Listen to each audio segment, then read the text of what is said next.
Alright guys, the second half of the patch is almost here, and you know what that means.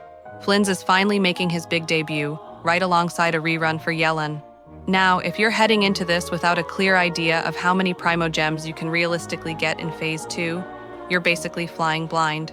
And trust me, that's the worst position to be in when banners are this tempting. So, in this video, we're going to map out exactly how many Primogems you can expect during Phase 2, break down every single source they come from, and give you a crystal clear picture of how many pulls you'll have to work with. By the end, you'll know whether you can afford Flins, Yelan, or maybe even both. Let's get into it. Save up to 25% on the current banners at lootbar.gg, especially for the Nod Cry release. LootBar is offering the all-in-one pack and the 6,480 pack for only $69 compared to $100 in-game. That's a $31 saving. I just entered my UID and selected my server. In less than 5 minutes, the gems appeared in my account. As you can see, I received double the amount for my first purchase, just like with in-game top-ups. And remember, the double bonus for your first purchase has been reset in 6.0. Beyond Genshin, you can also top up in Honkai Star Rail. LootBar has over 100,000 satisfied users and also supports PS5 and Xbox top-ups. New users can get an extra 10% discount, while returning users get 5%. The link is in the description. We'll start with the basics, the things that never change, no matter what patch we're in. Daily commissions are your bread and butter.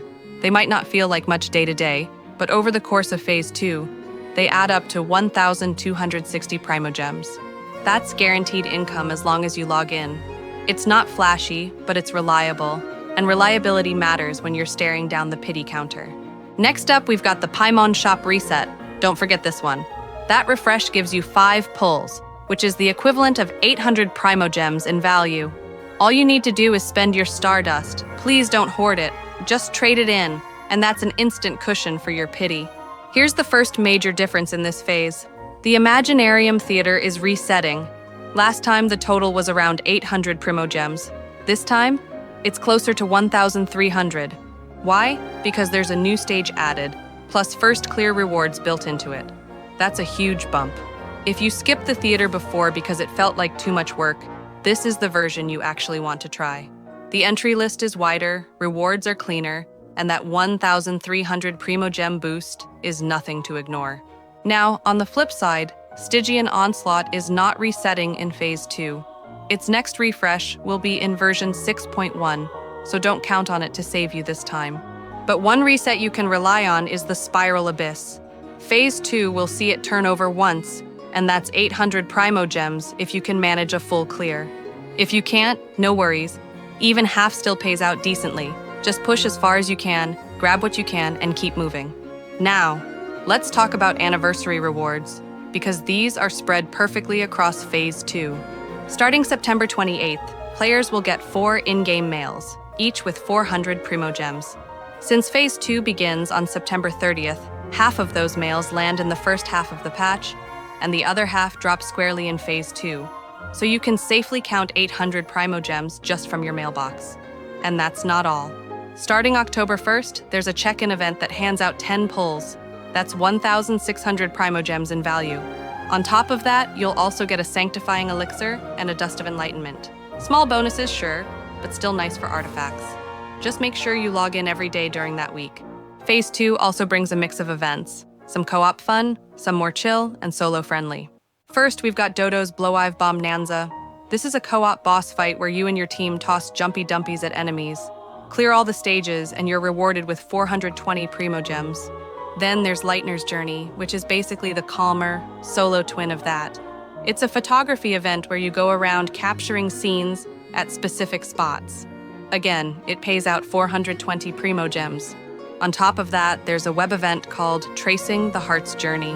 Nothing complicated here, just a few clicks and you pocket another 180 Primogems. Now, story quests, specifically the Archon quest. Most of you probably rushed through it on day 1, so I'm not including it in this Phase 2 total. For reference though, it gave 710 Primogems and 2 pulls. But again, we'll leave that out since most people have already claimed it. Instead, let's talk about leftover world quests and exploration. On average, It's safe to estimate about 250 Primogems still sitting in side quests for most accounts. As you're doing those, you'll naturally run into exploration rewards. Everyone plays at a different pace, but realistically, an average player who didn't 100% the new region right away can expect about 1,300 Primogems from exploration in Phase 2. That includes mist chests, uncollected oculi, and other little finds.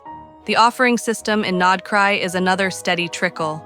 Counting around 600 Primogems from offerings is realistic for Phase 2.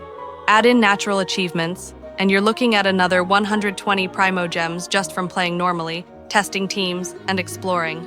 Don't forget, the 6.1 special program happens during this phase, and it'll drop 3 codes, each worth 100 Primogems.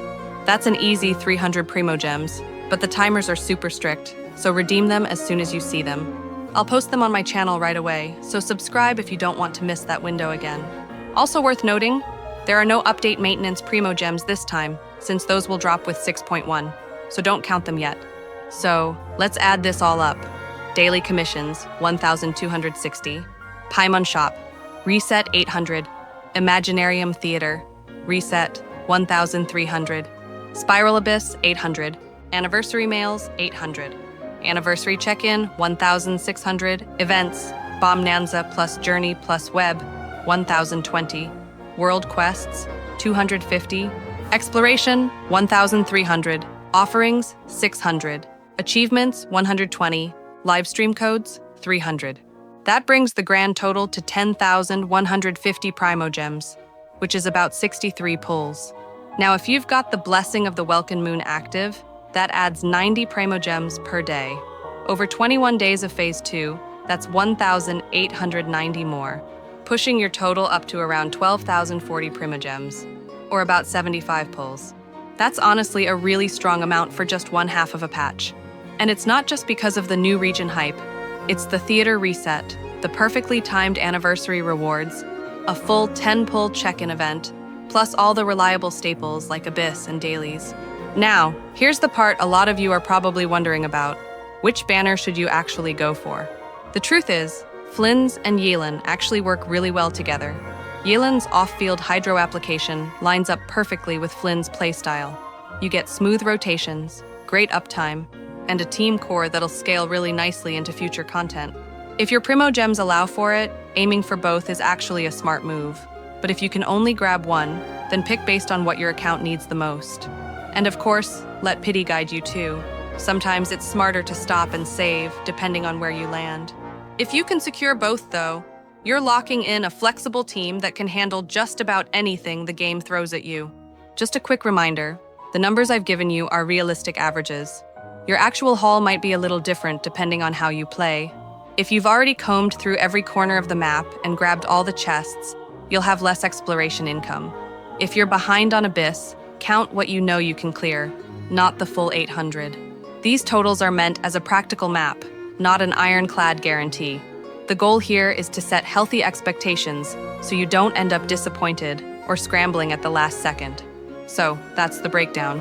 About 10,150 Primogems free to play, or 12,040 with Welkin, and up to 75 pulls if you're consistent. Not bad at all for one half of a patch. Now I want to hear from you. Who are you pulling for in Phase 2? Are you saving for Flins, sticking with Yelan, or holding everything for 6.1? Drop your plans in the comments. I try to read all of them, and it's always fun to see how everyone strategizes differently. If this breakdown helped you, make sure to hit the like button, and don't forget to subscribe so you never miss livestream codes and guides like this one. Good luck with your pulls, and I'll see you all in Nodcry. Save up to 25% on current banners at lootbar.gg. Links in the description. Thanks for watching, and I'll see you guys in the next one.